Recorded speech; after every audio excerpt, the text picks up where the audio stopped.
뭐 초대해 주셔서 감사하고 기술적인 문제가 있었는데 이거 안 되면 잇몸으로 하라고 또 이렇게 또 통하는 것 같습니다. 네, 준비된 자료 제가 좀 간략하게 말씀드리도록 하겠습니다. 네, 다음. 지시 녹십자에서 일단 추진한 사례인데요. 결국은 뭐 PI입니다. 우리 강상무님 본인 소개부터 먼저 짧게 하셔야 될 것 같은데. 네. 예.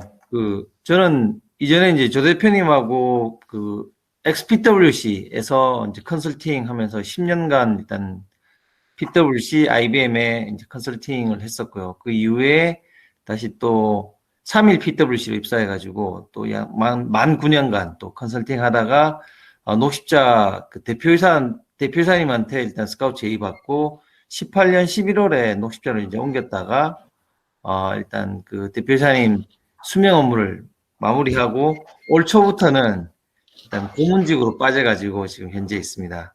그래서 제가 녹십자 재직하는 동안 메인은 일단 전체적인 혁신 업무를 담당했었고요. 그때 제가 추진했었던 내용 베이스로 해서 일단 오늘 발표 자료를 준비했습니다. 그래서 일단 저희가 제가 조인하기 전까지도 계속 녹십자에서 뭐 가진 이슈들을 이제 극복하기 위해서 뭐 PI를 몇 차례 이제 추진했었습니다만은 좀 체계적이지가 못했던 것 같아요. 그래서 제 경험을 사서 좀 더 체계를 수립하고 현재도 일단 세팅해 놓은 어떤 마스터 플랜 하에서 일단 계속 진행 중에 있는 어떤 상황입니다. 그래서 프로젝트 명은 앞장 다시 한번 좀 돌려주시겠습니까? 그레이트라고 있는데 Get Ready for Tomorrow라는 걸 조금 뭐 어설프긴 하지만은 영어 이니셜을 조합해 가지고 그레이트 프로젝트라고 했었고요. 이게 제가 조 대표님하고 처음 프로젝트를 했었던 게 아모레 퍼시픽 예전에 태평양이죠. 거기에서 디지털 드림 프로젝트라는 걸 했었는데 그게 이제 PI였거든요. 그와 유사한 어떤 속성이라고 보시면 됩니다. 그래서 제가 이제 조인했을 때 회사는 경영 위기를 선포하고 좀 상황이 별로 안 좋았던 어떤 내용이었거든요. 근데 이게 뭐 최근엔 또 다시 뭐 코비드 이슈로 등등 해가지고 다시 한번 또 회사가 또 도약하고 있긴 한데 외형적인 어떤 부분들이고 실제 운영 차원에 있어서 이렇게 보면은 국내 아마 제약업이 다 비슷한 어떤 수준 같던데 후발업체들 제외하고요. 이게 운영의 형태가 일반 대기업 대비 약 한 20년 정도 뒤쳐져 있고, 그 다음 중견기업 대비 약 한 10년 정도 뒤쳐져 있더라. 라는 어떤 시사점을 제가 찾았었거든요. 그게 어떤 프록시를 가지고 그랬었느냐. 결국 그게 대기업이든 중견기업이든, 각종 경영 기법을 도입했던 어떤 시점들이 있는데, 저희 회사 경우에는 도입한 어떤 시점 자체가 그 정도 뒤쳐져 있더라. 라는 어떤 부분에서 그런 시사점을 도출했었다고 보시면 됩니다. 그래서 아까 말씀드렸지만은 태평양이 아모레 퍼시픽이 PI를 전향적으로 했었던 것도 2001년 무렵이었고, 이제 그런 어떤 흐름이 이제서야 이제 시작됐다라고 보시면 되는 거죠.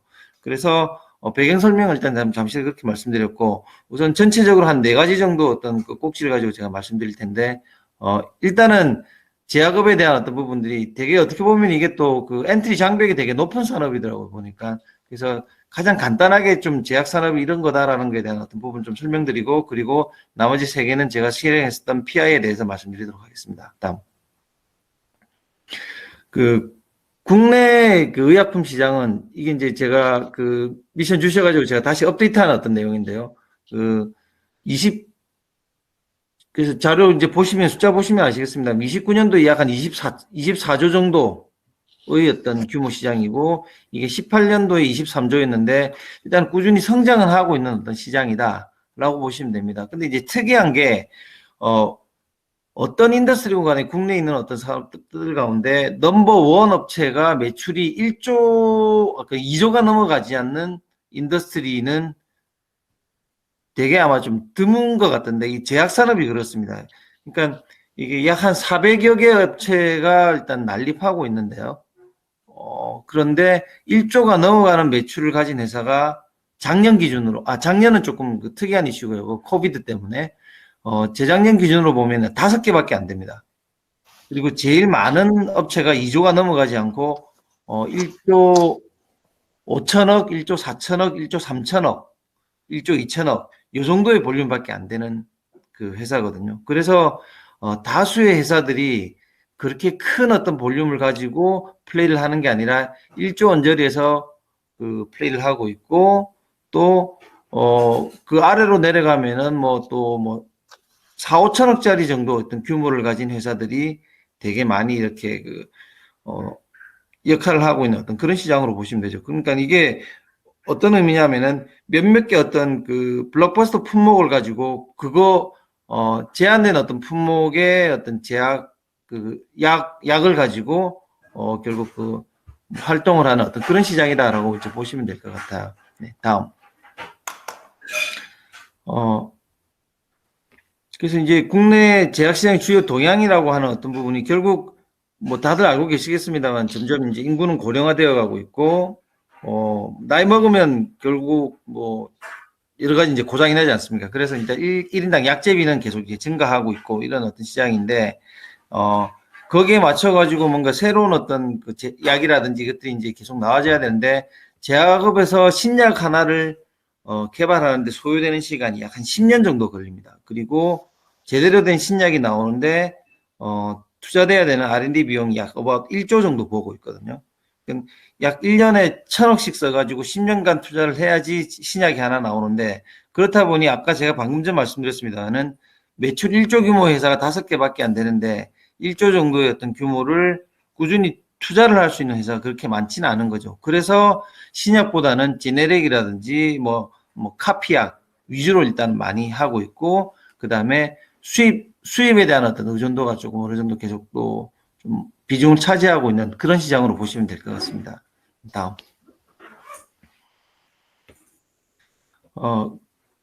크게 이제 국내 제약산업의 어떤 특성을 한 7가지 정도로 보시면 될 것 같은데, 이게 제가 말씀드렸습니다만은 국내 생산에 기반을 두고 내수 중심으로 일단 커가고 있는 산업이다. 그 다음에 중소제조업체가 매우 많습니다. 그리고 이게 동일한 약품을 일단 특허가 풀리면은 그걸 카피할 수 있는데, 카피도 1차 카피, 2차 카피, 3차 카피 등등으로 계속 내려가거든요. 그러면서 이제 판가라든지 마진이 계속 줄어드는 게 나는데, 여하간 만들어서 팔 수는 있으니까, 그래서 중소업체가 난무하고 있고, 그 다음에 그 카피의 어떤 그 차수별로 다수의 어떤 그 제품들이 있기 때문에 과당 경쟁이 일어나고 있다. 그리고 세 번째가 이제 개발, 임상 뭐 등등에 따라 가지고 국가에서 이런 것들을 아주 엄격하게 규제를 하고 있습니다. 당장 제가 이제 우스갯소리를 하는 말이 화장품 아까 그 태평양 말씀드렸는데, 화장품은 잘못 바르면은 피부 트러블, 음식은 잘못 먹으면 식중독, 약은 잘못 먹으면은 가는 거죠. 그래서 이게 되게 엄격한 어떤 규제하에서 그 운영이 되는 어떤 산업이라고 보시면 되고, 그다음에 다들 아시겠습니다만은 그 약을 내가 그 병원에서 진료를 받고 처방전 받을 때 내가 먹고 싶은 약을 먹을 수 있는 게 아니라 의사가 처방을 해주는 어떤 그 약을 먹을 수 있는 거거든요. 그래서 실제 소비자는 이제 환자들이지만은 실질적으로 그걸 처방을 내릴 수 있는 의사이기 때문에 제약업의 영업은 일반 소비자를 대상으로 한다기보다는 그 의사들을 대상으로 하는 어떤 그런 산업이다라고 보시면 되겠고요. 다음. 그리고 이제 공급자와 수요자 간의 정보가 비대칭적이다. 일반적으로 저희가 쓰는 어떤 공산품 같은 경우에는 저희가 그 제품의 속성이라든지 이런 부분들 다 알고 있지 않습니까? 하지만 이 산업은 되게 좀 전문적인 영역이고 하기 때문에 일반 소비자가 모든 약에 대해서 다 알 수 있는 부분도 아니고 하기 때문에 그런 어떤 정보의 비대칭성이 존재하는 어떤 그 산업이다.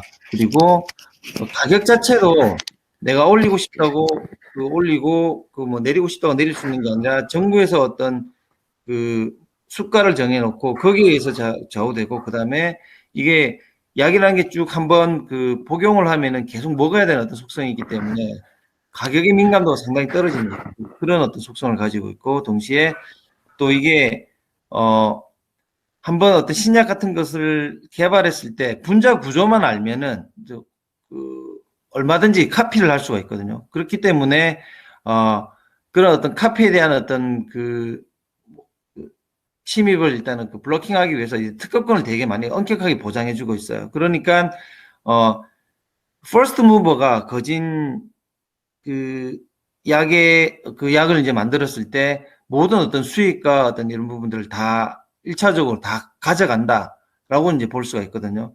그래서 그 뭐 제약업체는 어쨌건 그 뭐 신약을 만들어내기 위해서 뭐 혈안이 되어 있고 이런 어떤 속성 때문에 하고자 하지만은 아무튼 이 시장은 특허권으로 지적재산권을 상당히 강하게 일단은 그 보호해주고 있는 어떤 시장이다라고 보시면 되겠습니다. 그리고 이게 이제 특허권이 풀리면은 무수히 많은 어떤 업체들이 그 특허권 풀린 어떤 약에 대해 가지고는 유사약품들 그 되게 많이 일단 생산해내죠.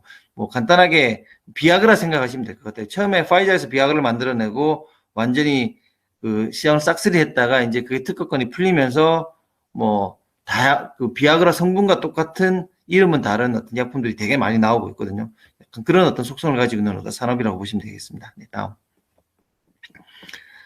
그래서 이게 뭐 규제가 심하고 하기 때문에 그 정책에 따라 가지고 이게 산업의 어떤 방향이 되게 많이 일단은 좌우가 된다고 보시면 되거든요. 그래서 주요 규제라든지 그다음에 뭐 정부 정책이 항상 거기에 맞춰 가지고 또 일어나고 있고 그다음에 정부에서도 신성장 어떤 동력으로 가져가는 게 이제 제약 바이오 산업이기 때문에 그에 따른 어떤 다양한 정책들이 나오고 있고 그리고 아무래도 가장 큰 빅마켓이 미국이기 때문에 또 다수의 기업들은 또 미국을 또 미국 시장에 진출하는 것을 또 하나의 지향점으로 삼고 있기 때문에 미국 산업의 그 정책이 어떠한지에 대해서도 항상 그 촉각을 세우고 일단은 그 추이를 바라보면서 전체적인 회사의 동년 방향성을 가져가는 어떤 그런 산업이라고 보시면 될 것 같습니다. 다음.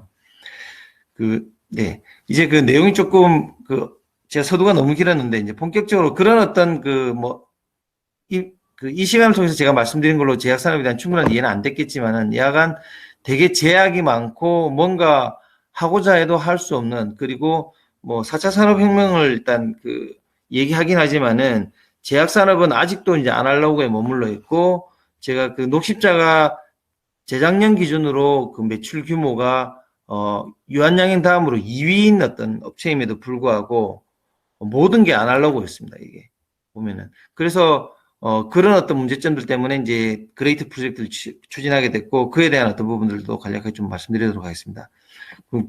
다음. 내용이 좀 많기 때문에 제가 좀 뭐 스킵하면서 전체적인 흐름 위주로 일단 설명드리도록 하겠습니다. 이건 뭐 지금 오늘 참여하신 어떤 분들이 어느 정도 여기에 대한 경험하고 날리진 좀 알고 있는 걸로 제가 알고 있는데 거기에 비춰서 거기에 감안해서 일단 제가 설명드리도록 하겠습니다. 이건 전반적으로 아주 지네릭한 어떤 PI 프로젝트의 속성을 가지고 있는 어떤 내용이고 그래서 궁극적으로는 ERP를 업데이트하고 완전히 이제 갈아엎기 위한 사전 작업으로 보시면 되고요.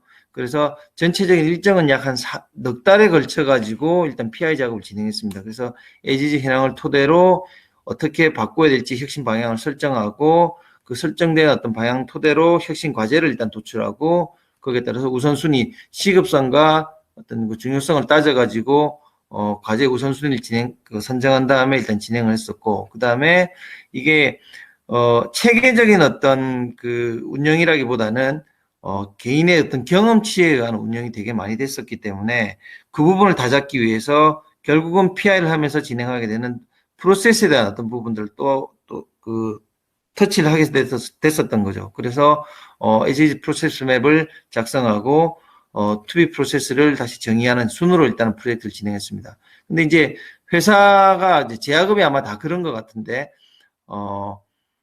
실제 프로세스의 어떤 체계도 개념 자체도 일단 구성원들이 가지고 있지 않은 어떤 실정이더라고요. 그래서 저희가 일반적으로 얘기하는 프로세스 레벨, 뭐 레벨 1, 2, 3, 4에서 어떤 체계, 메가 프로세스 체인, 프로세스, 타스크, 뭐 스텝, 여기에 대한 어떤 개념과 그게 어떤 의미를 가지는지에 대한 것 자체도 상당히 조금 열악하게 일단 가지고 있는 어떤 그런 상황이었습니다. 다음.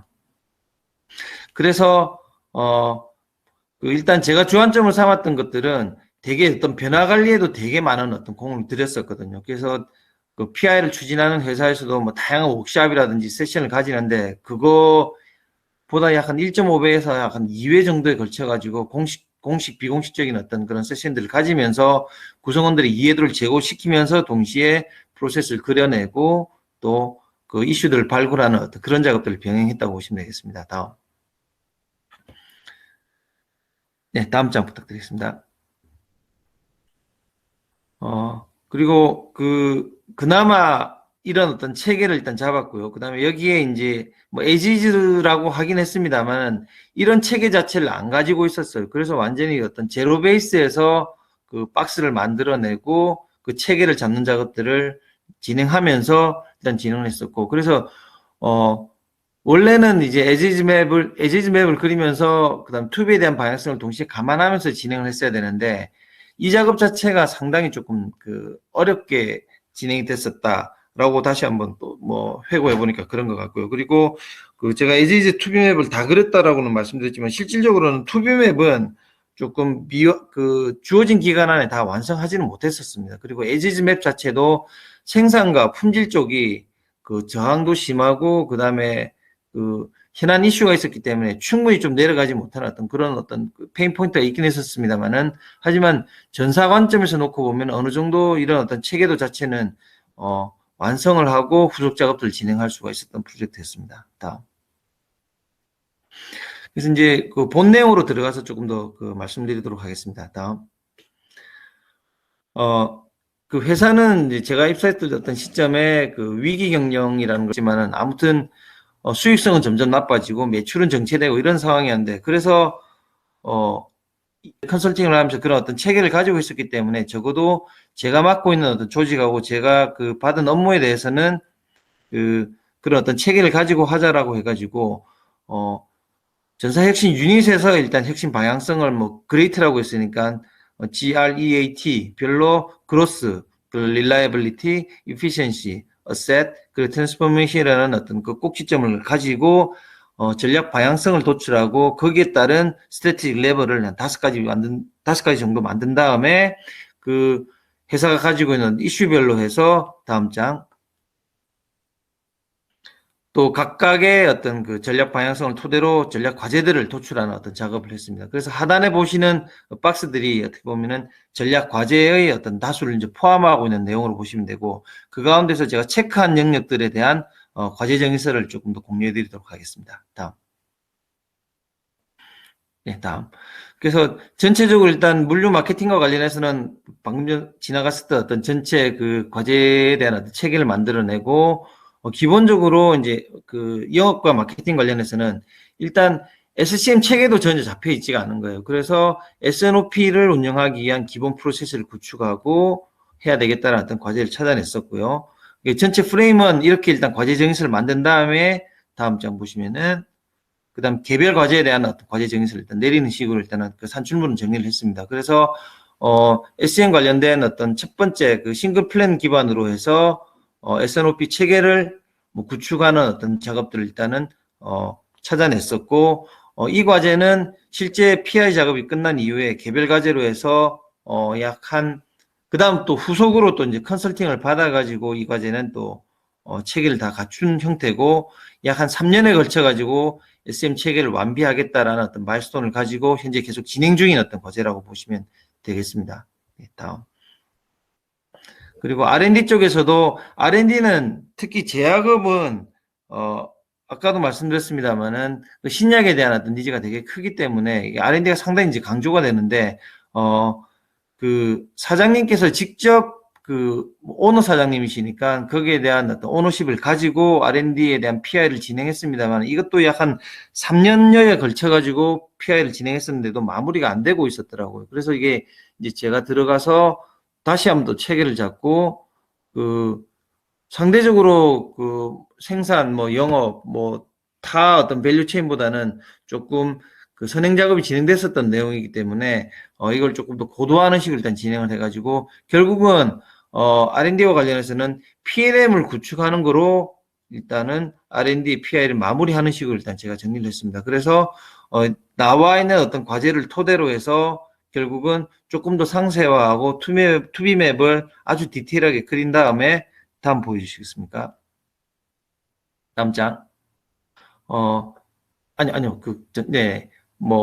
요 내용이 이제 PLM의 첫 번째 하나였던 꼭지라고 보시면 되는데, 결국 저희 지시 녹취자는 다소 솔루션하고 GMS 솔루션을 비교하면서 다소 솔루션을 선택했고, 그걸 이제 약 한 1년 반에 걸쳐가지고 구축을 했습니다. 이게 다소 솔루션을 써가지고 PLM 구축한 국내 첫 사례거든요. 그래서 현재는 저희 회사가 이제 치고 나가니까 이제 종근당, 그 다음에 유한양행, 그리고 삼성바이오 쪽도 지금 PLM을 구축하고 있는 걸로 알고 있고, 저희 회사가 지금 현재는 벤치마크가 되어가지고 일단 돌아가는 어떤 정도의 어떤 수준까지 올라와 있다고 보시면 되거든요. 그래서 R&D의 어떤 PI는 전체적으로 일반적으로 이제 지네릭하게 따라가는 PI 어프로치를 토대로 해서 다 진행을 했었고, 결국 시스템을 PLM을 도입하면 다소 솔루션 PLM을 도입함으로써 마무리 짓고, 현재는 거기서 잡혀진 체계대로 운영이 되고 있다라고 보시면 될 것 같습니다. 다음. 네, 다음 장. 그 다음에 이제 생산 품질과 관련해서 생산은 이게 되게 이제 이게 제약도 많고 하기는 하다고 말씀드렸습니다만은 제약 산업 자체가 상당히 제약이 많은 산업이다.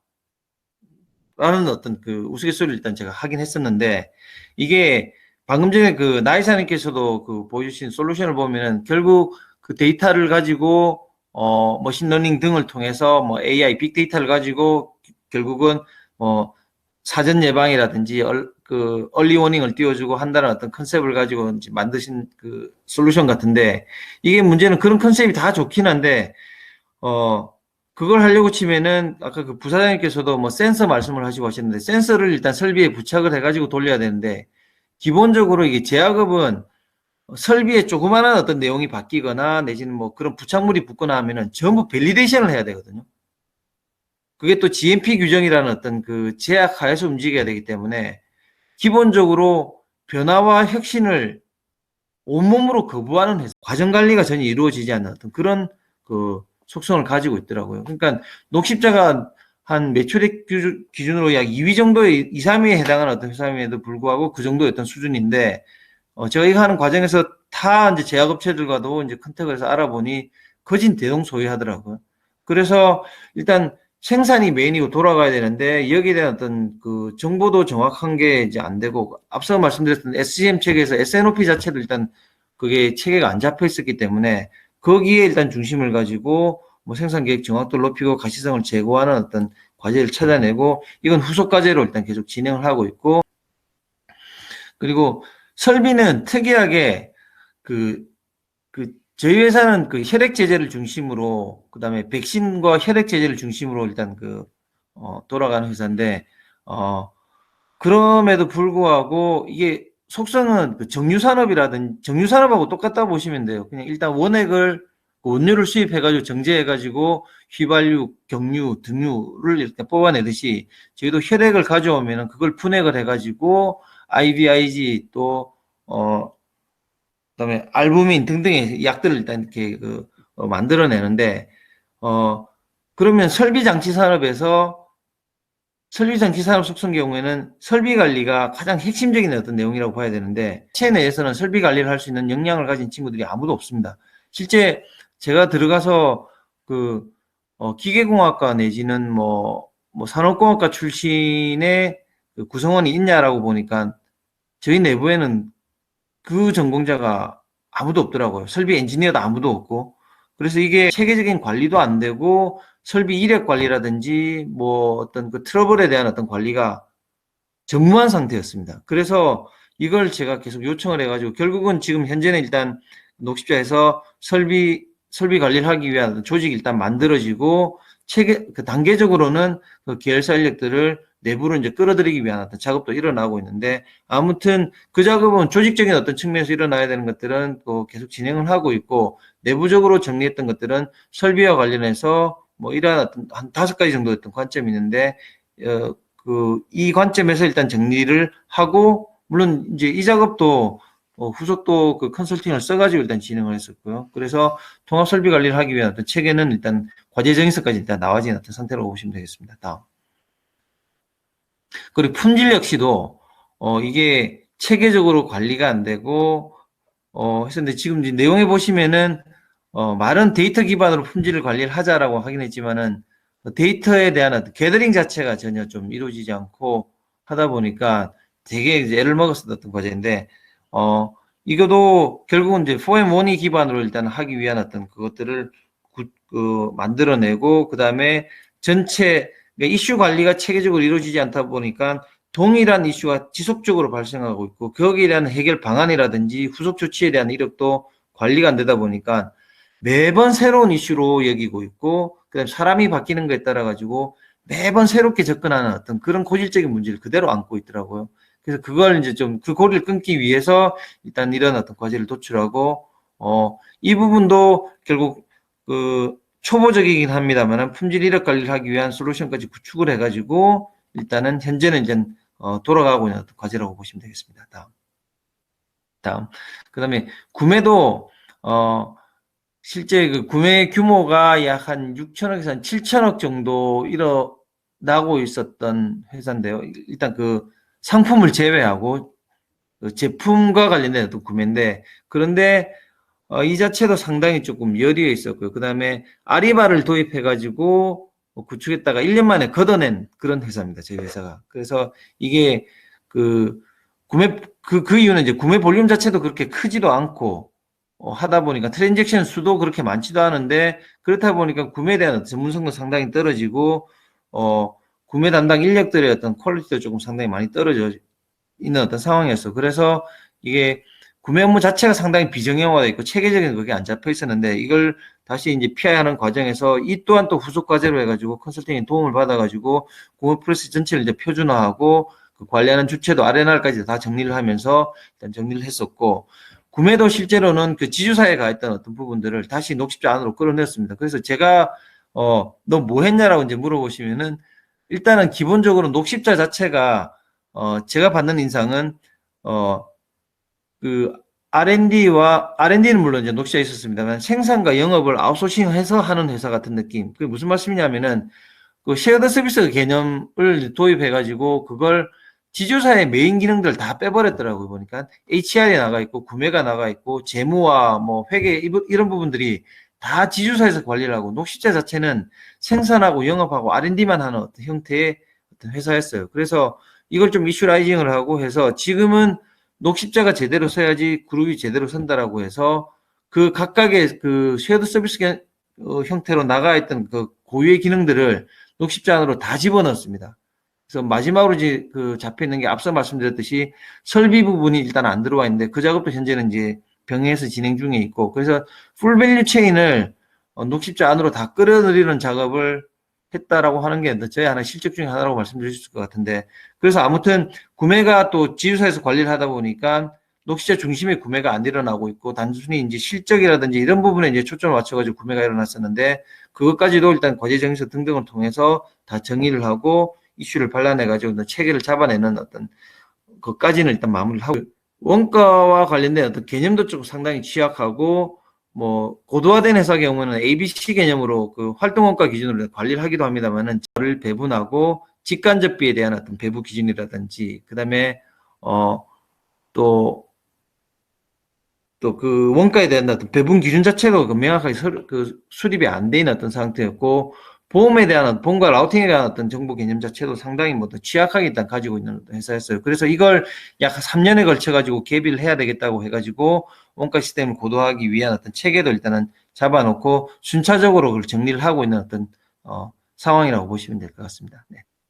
그래서 이제 투비 프로세스를 일단은 약 한 80여 개, 82개의 어떤 혁신 과제를 찾아내고 거기에 맞춰가지고 프로세스가 바뀐 형태로 해서 일단 투비 체계도를 일단 그려냈습니다. 그래서 뭐 군데군데 뭐 색깔이 이제 빨간색으로 들어가 있는데 이게 주요 어떤 그 변화 포인트긴 합니다만은 전체적으로 뭐 털어가지고 새로 하나의 어떤 뭐 그 체계를 만들었다라는 어떤 수준까지는 이제 볼 수가 있을 정도라고 이제 이해를 하시면 될 것 같습니다. 다음. 그래서 이런 식으로 일반적으로 PI에서 진행했듯이 이런 어떤 프로세스 체계도 일단 구현해냈었고요. 다음. 그래서 이제 개수 자체는 뭐 전체 레벨 1, 2, 3, 4를 일단 그 표현을 했는데 레벨 1 단에서는 큰 변화, 레벨 1, 2 단에서는 변화가 없지만은 3, 4부터는 그 ERP를 고도화하기 위한 어떤 관점에서 일단 좀 그 많은 어떤 그 변화가 좀 있었고요. 뭐 아까도 말씀드렸습니다. 거진 다 매뉴얼로 수작업으로 일어나면서 그 직원들이 활용하고 있는 어떤 그런 수준이었습니다. 그래서 그걸 이제 다시 개비하기 위한 어떤 작업들을 현재도 진행하고 있고, 예, 다음. 그래서 이걸 이제 그 과제들을 전체 시급성하고 중요도를 나눠 가지고 다팅을 한 다음에 우선순위를 매기고, 다음. 그 과제 수행 로드맵을 일단 이렇게 진행해서 그 순서대로 일단은 진행을 하고 있고, 약간의 어떤 그 변수 아닌 변수가 생긴 게 중간에 이제 생산 담당 부사장님이 새로 영입되면서 회사는 제가 이제 조인했을 때는 사전에 ISP를 또 그 받아놓은 그 결과가 있고, 그걸 훼손하지 않는 범위에서 일단 진행을 하고 있었는데, 생산 담당 부사장이 이제 그 입사하시면서 다른 부문은 일단은 자체하고 생산을 일단 좀 더 체계적으로 만들어야 되겠다라는데 무게 중심이 실리면서 나머지 밸류체인에서의 혁신 그 작업들이 조금은 홀딩되거나 약간 그 순서가 좀 뒤바뀐 어떤 상황이 있긴 있는데, 아무튼 제가 분석하고 같이 고민하면서 만들어냈던 혁신 추진 로드맵은 이런 형태로 일단 진행이 됐었고, 약 한 3년여에 걸쳐 가지고 회사의 어떤 체질을 완전히 바꾸겠다라는 어떤 그 지향점에서 일단 진행하다가, 저는 1년 반, 한 2년 정도 일단은 관여가 된 상태에서, 과제 추진 로드맵으로 보면은 제가 한 1년 반 가까이 그 관여가 돼서 해결할 부분들을 해결하면서 일단 진행을 했었고, 나머지 일단 과제들은 추후에 계속 진행이 될 어떤 그런 계획을 가지고 일단 진행을 하고 있습니다. 네. 일단 준비된 자료는 여기까지고, 제가 앞단에 그 제약업에 대한 이해를 조금 그 시간을 조금 더 많이 먹었던 것 같은데, 제가 이거 양념처럼 하나 이제 말씀드릴 게, 19년도 생산의 기준으로 예약이 그 의약품과 의약 외품이 있는데요. 저희가 흔히 그냥 쉽게 그 슈퍼라든지 약국 가서 그냥 주세요 하면 바로 사 먹을 수 있는 것들 대부분은 의약 외품이거든요. 그 의약 외품 가운데 가장 매출액이 큰 제품이 혹시 Q&A 하면 잘 안 한다고 하셨으니까 제가 바로 답을 말씀드리겠습니다. 바카스입니다. 바카스. 바카스는 바카스 D하고 바카스 F가 있는데, 이게 바카스 D가 1640억, 바카스 F가 1038억 해서 바카스 단일 품목으로 1679억의 시장이 국내 시장이고요. 그 다음에 이게 의약 외품입니다. 그 바카스는. 근데 의약품 가운데 가장 많이 팔리는 일반 의약품은 전문의약품하고 일반 의약품이 있는데, 전문의약품은 최근에 이제 많이 아마 들어보셔서 아실 것 같은데, 렘시마라는 거 있지 않습니까? 셀트리온에서 나오는 건데, 이게 조직세포 치료하고 진단하는 의약품인데, 이게 약간 넘버원 생산 품목인데 1087억이고요. 단일 품목이. 그 다음에 저희 녹십자의 넘버원 품목이 알부민, 그 병원에 가면 노란색 그 통에 들어가지고 맞는 거 있거든요. 그게 864억짜리 정도의 그 규모를 가지는 제품이고요. 그 다음에 일반 의약품은 이것도 이제 처방전 없이 사 먹을 수 있는 건데, 가스 활명수가 470억입니다. 이게 넘버원 일반 의약 품목이라고 보시면 될 것 같습니다. 그리고 그 LG생건에서 치약 나오는데, 치약이 가장 넘버원 또 의약 외품인데, 페리오가 종류가 한 서너 가지 정도 되는데, 그거를 합하면은 1344억짜리의 제품이라고 보시면 되겠습니다. 이건 간단하게 제가 이제 양념처럼 말씀드린 내용입니다. 지난번에 우리 비스텔의 최영규 대표님하고 얘기할 때 아마 제약 산업 쪽에 포커스를 두고 있어서 서로 이후에 팔로우업이 좀 돼야 되겠다, 뭐 이런 얘기는 그냥 했었어요. 그래서 그것도 하면 될 것 같습니다.